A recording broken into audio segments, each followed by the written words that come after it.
जगाने वाला होना चाहिए ना आपको। जगाए तो आदमी की स्थिति बदल जाती है। डॉक्टर राधाकृष्णन थे ना, उपनिषदों के बड़े अच्छे विद्वान, दर्शन के बहुत अच्छे विद्वान, हमारे देश के राष्ट्रपति रहे, उससे पहले वो प्रोफेसर थे और यूनिवर्सिटी में पढ़ा रहे थे। मैसूर विश्वविद्यालय में अपने विद्यार्थियों को पढ़ा रहे थे। कोर्स तो पढ़ाते थे, साथ साथ में भारतीय दर्शन और भारत के उपनिषदों की भी जानकारी देते थे और साथ में ये भी बताते थे कि जीवन का उद्देश्य क्या है। वही डॉक्टर राधाकृष्णन जो जब इंग्लैंड में गए और इंग्लैंड वालों ने अपनी पनडुब्बियां दिखाई और अपने हवाई जहाज दिखाए और उसके बाद रजिस्टर देकर के कहा कि इसमें लिखिए कि आपने हमारे देश की तरक्की को, विज्ञान की इस तरक्की को देखकर क्या समझा। मतलब वो दिखाना चाहते थे कि तुम्हारा देश कहाँ है, हम कहाँ है।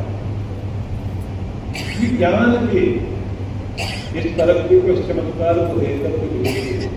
उन्होंने दो पंक्तियां लिखी कि आज विज्ञान के कारण मनुष्य ने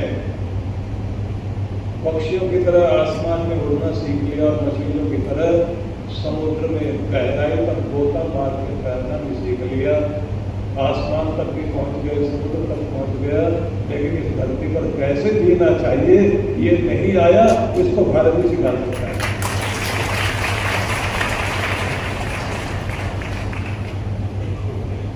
तो मैसूर विश्वविद्यालय में पढ़ाते पढ़ाते बच्चों के हृदय में उतर गए और ऐसे अपने स्टूडेंट्स के हृदय में उतरे।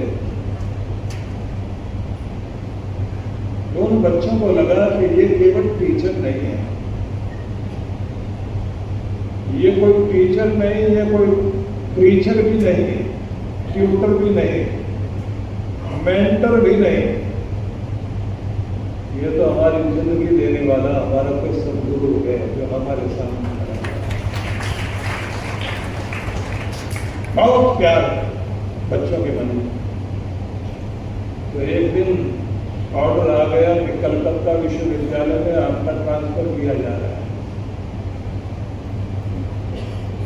बहुत जतन हुए, लेकिन आखिरी ऑर्डर आ गया कि आपको वहां जाना है। अब विद्यार्थियों को पता लग गया कि जाने वाले हैं, तो सारे के सारे खाना पीना छोड़कर बनाने के लिए सामने खड़े हो गए। तो इन्होंने कहा, बेटा मैंने तुम्हें अनुशासन सिखाया और मेरी भूमिका यहीं तक थी, अब यहाँ के बाद तुम्हें अपनी भूमिका को जीनी। जैसे महात्मा ने कहा था ना,